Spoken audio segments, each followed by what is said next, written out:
Welcome to DRTSPR show. This is Dr. Tangella Shiva Prasad Reddy alias Dr. TSPR. Namaste, Adab, hello, and a warm welcome to D. Narasimha Reddy Garu, an economist.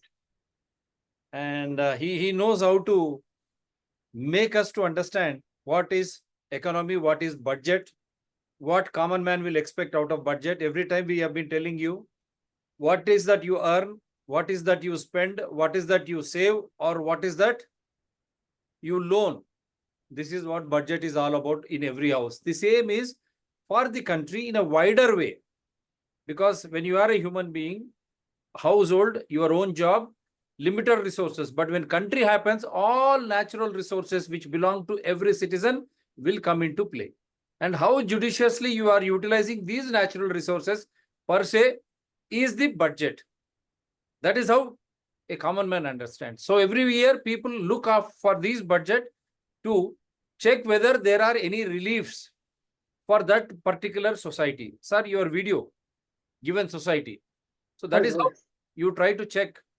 So 2023, 24, 24, 25, we have done shows each on youth, women, farmers, the way Bharatiya Janata Party targeted in its manifesto. They say they have reduced poverty. गरीबी पूरा खत्म ही कर दिया. फिर ऐसे समय में आप ही कहते हैं कि 70 करोड़ के ऊपर लोगों को आज भी हम रेशन देते हैं. मुझे समझ में नहीं आता, साहब समझाएंगे. They say still 70 crore population about of 140 crores they are getting ration through public distribution system. Shall I interrupt? This is about inequality. Yeah, inequality. Yeah, I'm coming to that. So the budget, that is why we say we are coming to inequality only. These are the inequalities. When you are saying you have removed poverty line, means everyone is earning very well. There is no difference or disparities in the income making, saving, which will help the standards of living. He will correct me if I am wrong.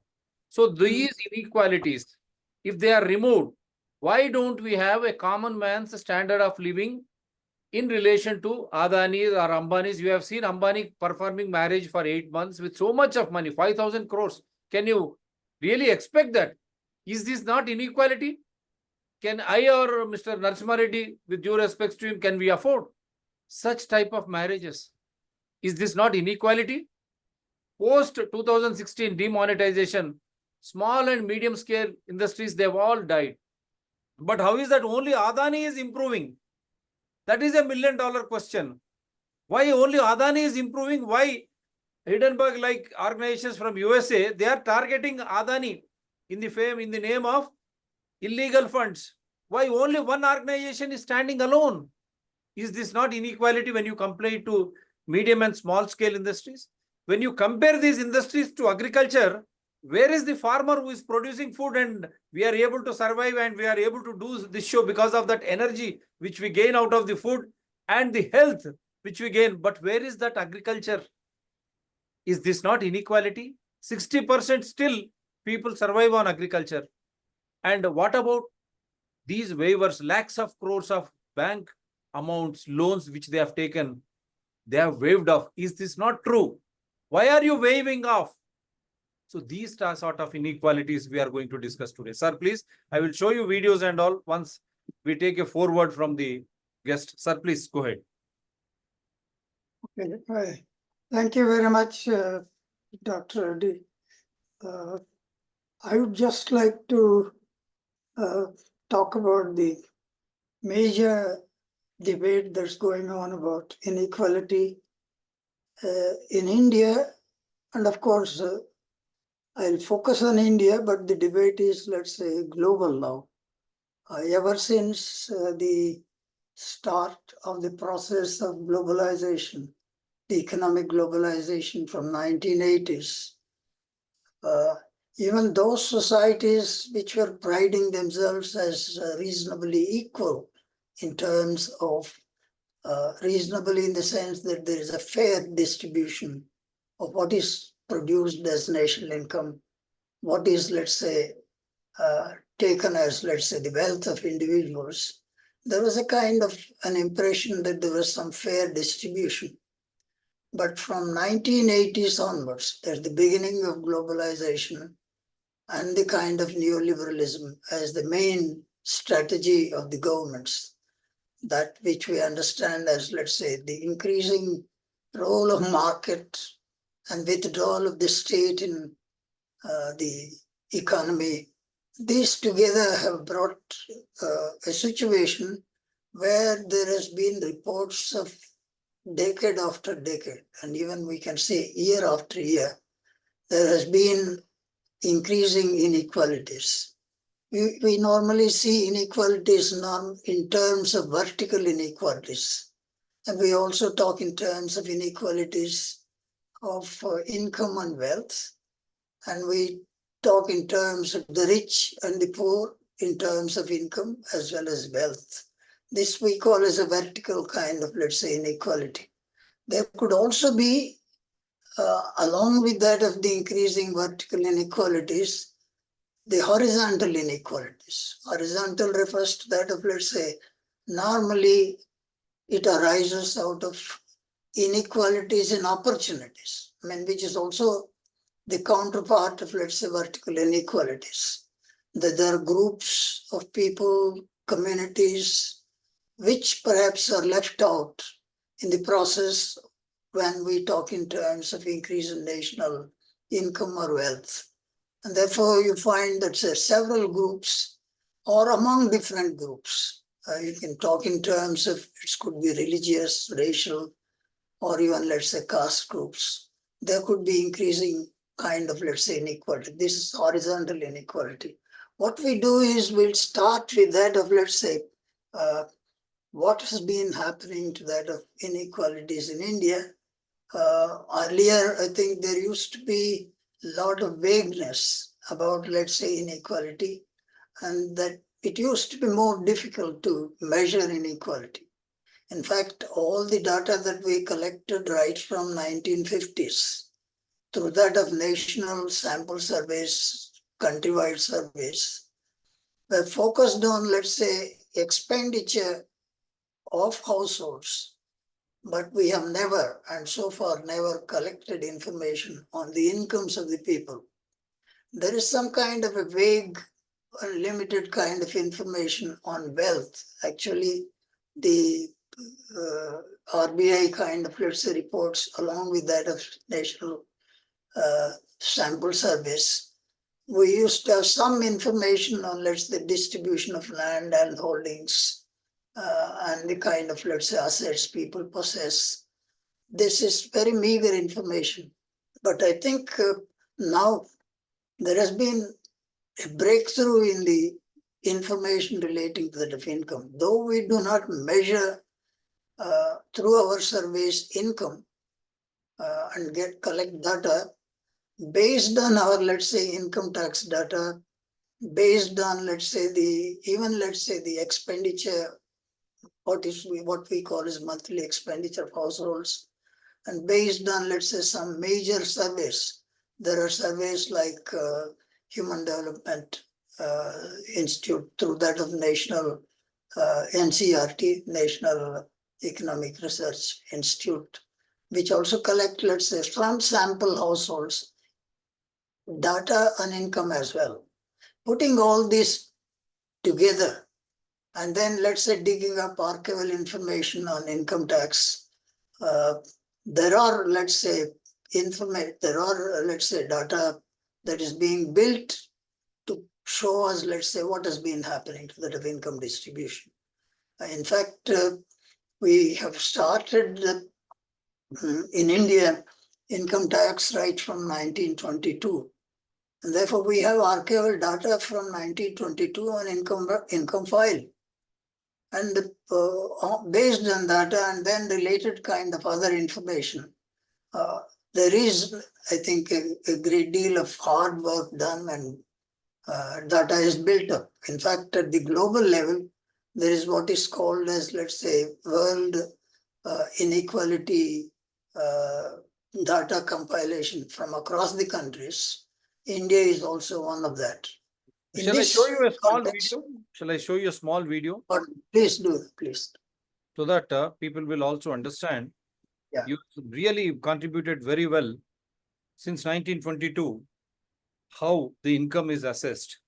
And that is why, to reiterate, they have issued even cards also. They have issued the cards. So that is why. Yeah.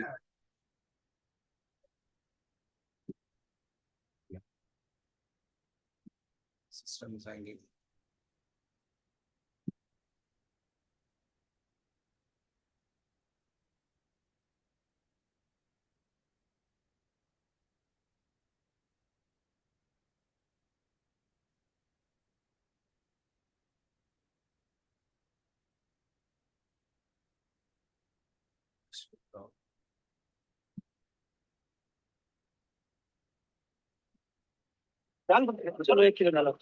Subodh Bind earns around $3 a day. His job at the local spice market pays enough to keep him above India's poverty line of 55 cents daily. I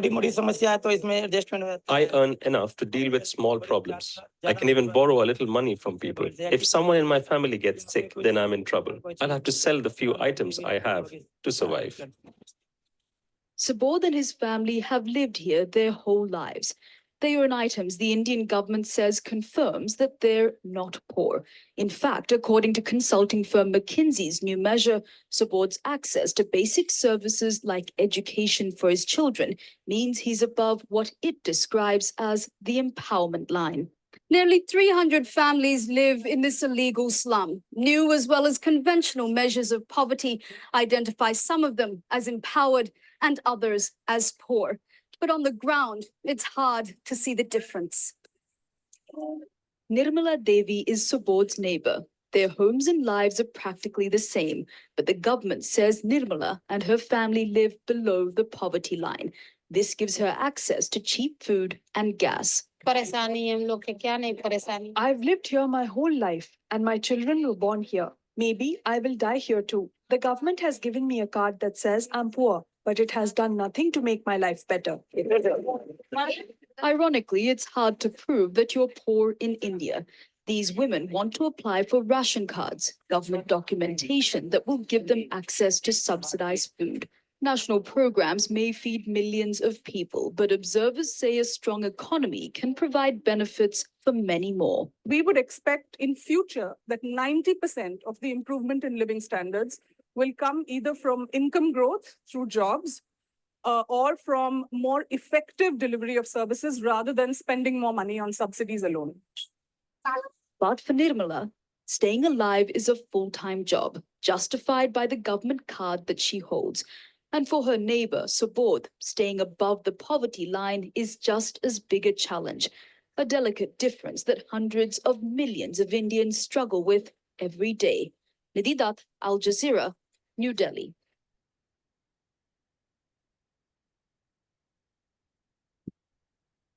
So this is what it is. I'll try to show the other one also, so that we can quickly wrap up this. Do you often feel that rich are getting richer and poor poorer?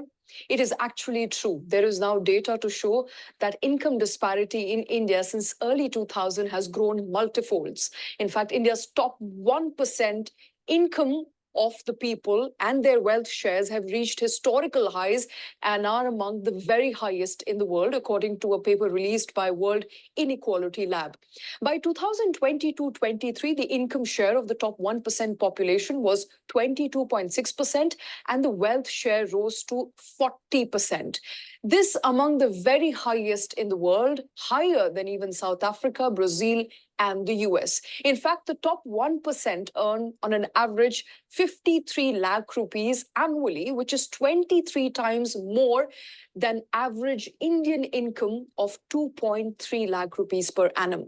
The richest, nearly 10,000 individuals, earn on an average of 48 crore rupees yearly. This is 2,000 times more than the average Indian income. The report called Income and Wealth Inequality in India, the Rise of the Billionaire Raj, tracked India's wealth inequality and a sharp rise in top-end inequality, especially in terms of wealth concentration between 2014-15 to 22-23. The paper says there is also evidence to suggest that Indian taxation system might be regressive when viewed from the lens of net worth. A restructuring of tax code is therefore needed, suggesting a levy of a super tax of 2% on the net wealth of 167 wealthiest families in India, which would yield, and guess how much? 0.5% of the total national income in revenues. To talk about the income disparity and what does it really mean for Indians, joining us on the show is Karan Maharshi, who's an economist. With me is my... Yeah, we'll come back to that later part. Yes, sir, please. I think I just wanted to Yeah, show. well, that's, I think, in a way, what you have shown as visual starts with that of the poverty-based kind of, let's say, the below poverty line cars distributed. Although the present government has not been able to compile poverty line for quite some time, but they come out with that of what is called as multidimensional poverty, taking about 10 indicators, including that of nutrition, etc. They come to a conclusion that there has been a drastic decline in poverty down to that of, let's say, 9% or so. But at the same time, the same government has been distributing free rations to that of 80 crores of people in India. I mean, if there is no poverty of that kind of a widespread nature, there was no need for free distribution of grain to that of, let's say, 80 crores of people. Leave it apart. Coming back to what we started talking about, I mean, in fact, what she was quoting was, see that now, this is what I was telling, although the government of India, through that of National Sample Service, even to this day does not collect information on income. In spite of that, there are efforts made to compile income and wealth of, let's say, households on the basis of several sources, as we started saying, sources like that of filing of income tax, I mean, which perhaps is one of the source, and then several large sample surveys, as I refer to that of India Human Development Surveys, which are, let's say, the ones which collect information, and also supplement with that of the so-called consumption expenditure. This is what we refer to monthly consumption expenditure service. That's the basis for calculating the poverty line also, that I'll not go into that. And now they compile. In fact, what perhaps you're shown Al Jazeera's data, which is from 2014 to that of 2022. But before that also, there is an effort made to see what has been happening. If you are saying that the phenomenon of increasing inequality is essentially sparked in a wider way and increasing way from the shift in the political economic regime from the state as a dominant actor in the economy to that of, let's say, market as a dominant economy, what we refer to as neoliberal regime. So this data was available. The same authors, Chancel and then Piketty, along with that of one more person who is part of this team, you find that they have done compilation of, let's say, income distribution data right from, let's say, 1950 onwards. We'll start with that. For instance, if we take into consideration, this gives us a background as to what was happening. If you divide the period, let's say now we have come to that of 22 also, we'll take that up, what has been shown in Al Jazeera. We'll first talk about, let's say, what was done in earlier paper by same Chancel and Piketty. They come out with the data which shows about 3 periods. You talk in terms of before, let's say, 1980s, 1950 to that of 1980 or mid-1980s, which could be seen as, let's say, as a period before neoliberal regime. And then from 1980 to that of, let's say, the data is 2014. This periods, if you divide this period, that's a pre-neoliberalism before 1980 and after liberalization. What has happened to that of income distribution? This is what we have. When it comes to the question of if you divide the population into, let's say, on the income-wise, top 10%, middle 40%, and bottom 50%, if you look at, let's say, the share of the top 10% in the total income, that is, I think, total GDP. What was the share of top 10% before, let's say, 1980s? It was something like 40%. And then when we refer to that of even mid-1980s, there was actually a little bit decline. The top 10% has experienced a little decline from 40% to 30%. But by the time they come to that of again 2000, it has gone back to that of 40%. And 2013-14, it raises to that of 55%. That means between 80s and 2014, the rise is about almost 15% in the national income shifts to that of top 10% of income earners. Whereas the middle income group, which was getting about 40%, it could be proportional to that of what we call as a middle class, which was getting 40% of the income. They have experienced a little bit rise by that is before, let's say, 1990s, the introduction of liberalization. They got even a rise to 46%, the middle 40%. But I think by the time it is 13-14, with the neoliberalism, the middle class also lost and their income has come down from 46% to that of, let's say, 29.6%. But the worst sufferers are those bottom 50%. We can say that they're poor and extremely poor, everything included in bottom 50% of income group. Their income was something like 19%. 50% had 19% in pre-1980s. By middle, that means by the time we reach middle of 1980s, it was, I think it has come to that of 24%. But by 13-14, this 24% of the 50% of the population has come down to that of, let's say, 14%. I mean, this is, I think, a drastic shift in income, increasingly in favor of, let's say, the top 10%. In fact, there is another way of looking at it. Let's say we take entire GDP generated during the period 51 to 1980. And what happened to this entire, what was the share of top 10%? I mean, for the entire, let's say, this 30-year period, if you take all the national income generated, what was the share of top 10% rich? And what was the share of middle 40%? And what was the share of the bottom? And then we can go to that of what happened in the next, let's say, 34 years, or that is 80 to that of 14.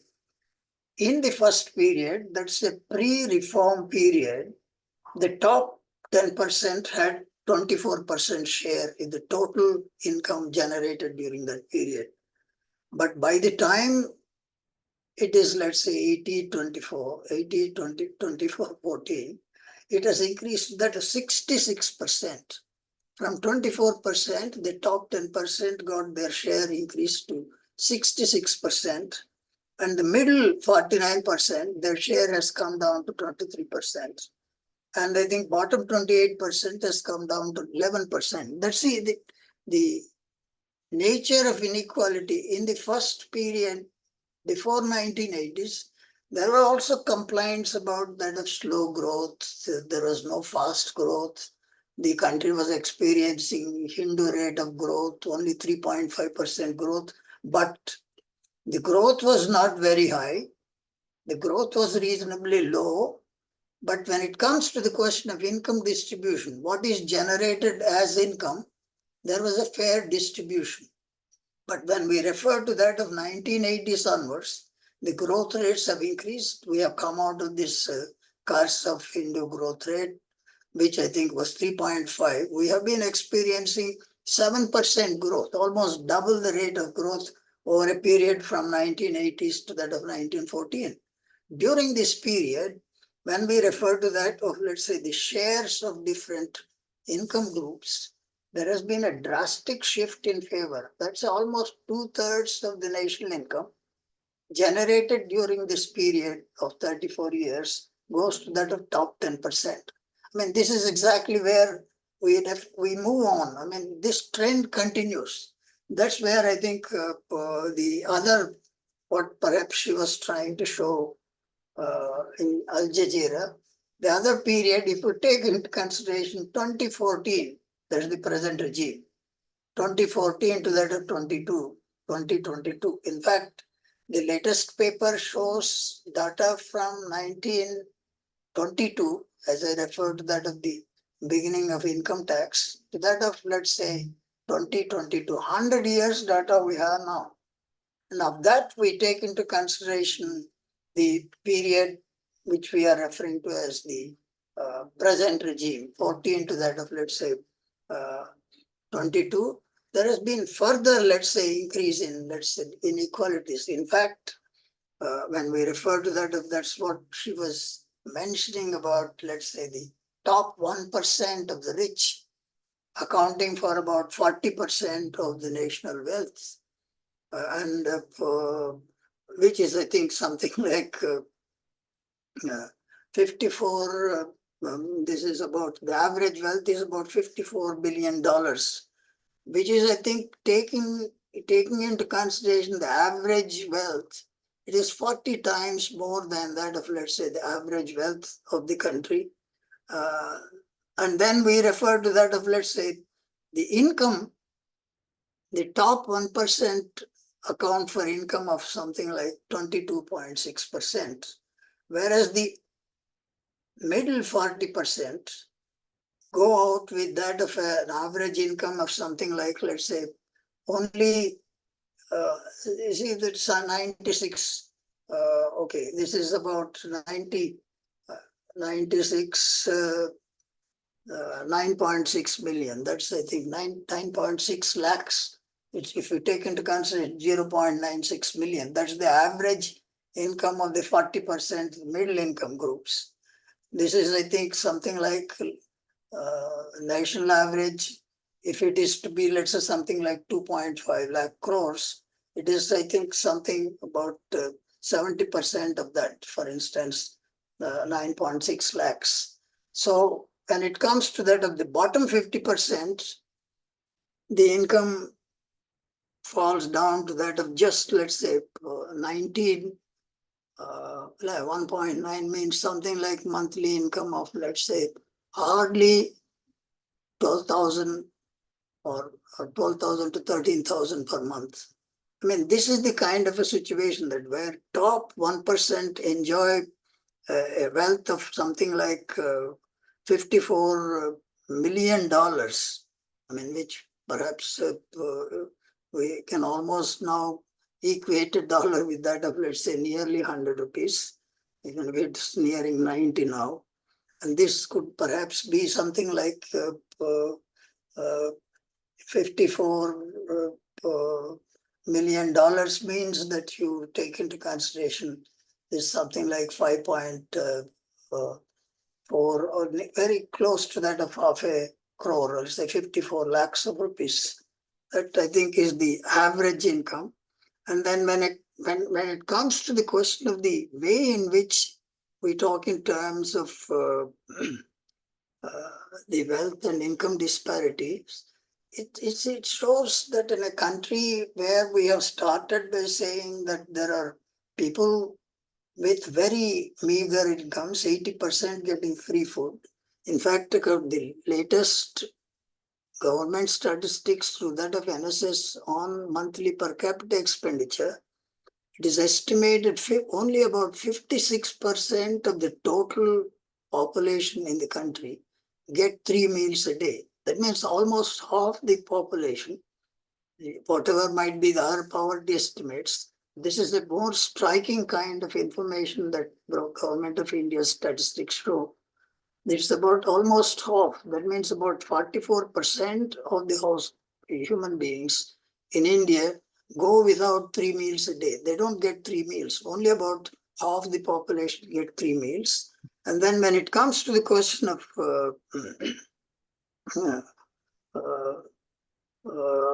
unemployment, I mean, this is linked to that of unemployment. About something like 16% of youth are unemployed. This is, I think, a downtrend now. It's much higher earlier, particularly in 21, 23, 22, after, let's say, immediately after, let's say, the COVID. And when it comes to the question of this 16% unemployed youth, particularly when it comes to the question of fresh graduates, it is as high as 41%. In fact, the ILO report that's being widely quoted now, and of course the government refuses to take that data, it shows that as far as the unemployment is concerned, 70% of unemployment is youth unemployment. Of the youth unemployment, 80% are educated youth. This is perhaps one of the serious problems that we have, and contrast with that kind of a situation with what is happening to the rich and the way in which perhaps the rich are living. Of course, now when it comes to the question of the rich and the way in which perhaps the rich is behaving, and it's not only the wealth. In fact, this is what is being said. There is unprecedented inequality in 2022, even compared to that of 1922. And that's, I think, that's why the title of the paper is that we have moved from British Raj to that of, let's say, billionaire Raj. What is happening in the billionaire Raj is extreme kind of inequalities, where I think you would find that the extravagance with which this money is spent, it's not only the inequality, but it's the question of, let's say, lack of kind of what could be referred to as a reasonable minimum amount of, let's say, fairness in the whole thing. As I said, that not only are we talking in terms of rich and the poor in terms of income and wealth, we talk in terms of that not only vertical thing, but we also horizontally speaking, if you take into consideration 90% of, let's say, the wealth is in the hand, we can say that 90% of the billionaires, 90% of the billionaires are upper caste. This is another dimension. When it comes to the question of the billionaires among OBCs, they're less than 10%.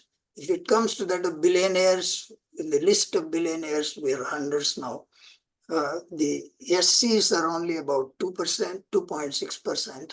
There is no billionaire from ST communities. Therefore, whether you look at, let's say, the higher income disparity in terms of rich, poor, or you look at different communities, there is, I think, an increasing concentration of wealth and income in the hands of the 1% of billionaires who are perhaps also belong to that of, let's say, mostly upper caste. I mean, this is unsustainable kind of a situation. In fact, one of the conspicuous things that everybody talks in terms of, perhaps we must have talked about it earlier, if you take into consideration the behavior of the rich, I mean, one of the things is that you must get into that of, let's say, how do you control the inequality?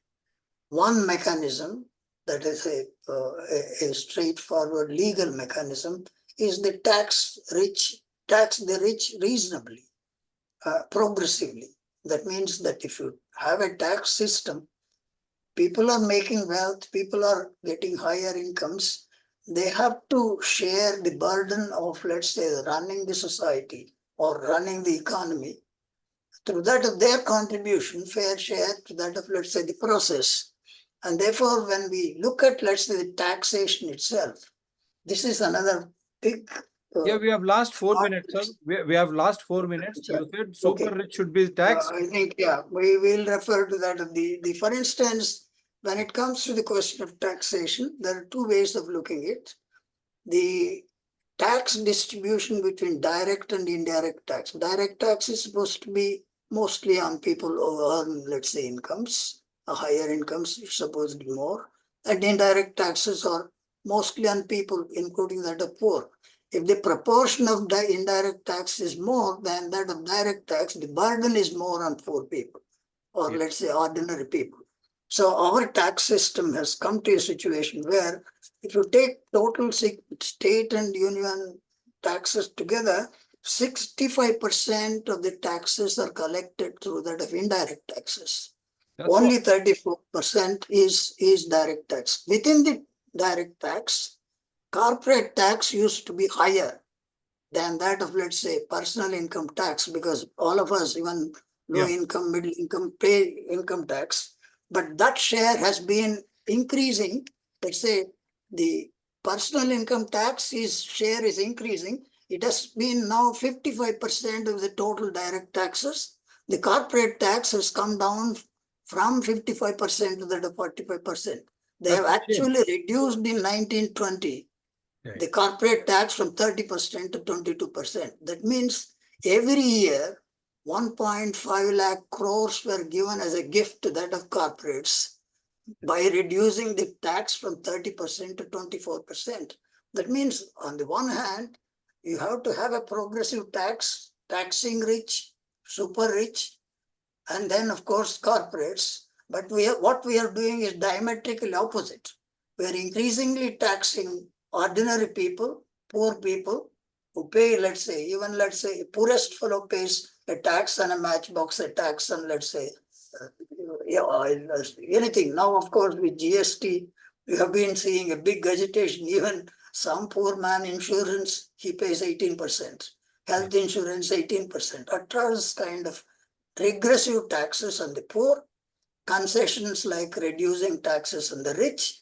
This will not go. I will end with that of, let's say, the caution as to why we have said this a threat to democracy. I recall this a famous quotation from Ambedkar, how long it is going on, this income in our social and economic life. We shall, by reason of our social and economic structure, continue to deny the principle of one man, one value. How long shall we continue to live a life of contradictions? He said, how long shall we continue to deny equality in our social and economic life? If we continue to deny it for long, we will do so only putting our political democracy in peril. We would remove this contradiction at the earliest possible moment, or else those who suffer from inequality will blow up the structure of political democracy, which is Assembly has to laboriously built up. That he was addressing the Constituent Assembly. I Wonderful. think that caution is Yes, a very that is much caution. That is the needed. caution. Democracy, हमारी लोकतंत्र खतरे में है, क्योंकि आमदनी जो है 1% जो है उनकी आमदनी बढ़ती रही है और उनको टैक्स कम होते जा रहा है। जो नीचे के हिस्से में जो मैच बाग से लेके तेल से लेके दावल जो खरीदते हैं, जो गरीब कहते हैं, उनके ऊपर जीएसटी थमा जा रहा है। बांग्लादेश एक बड़ी उदाहरण है और इसके फलस्वरूप जो है हमारी आमदनी खत्म हो जा रही है और साथ में हमको कोई करने के लिए रोजगारी भी नहीं है। इसीलिए रोजगारी नहीं होगी, आमदनी खत्म होगी, महंगाई बढ़ेगी। ये इस तरह की इनइक्वालिटी जो है वहां पर 1% के ऊपर उनका टैक्स कम होते जा रहा और उनकी सुविधा बढ़ती जा रही है और देश में बिलियनर्स की संपदा इतनी बढ़ती जा रही है, बिलियनर्स बढ़ते जा रहे हैं, साथ में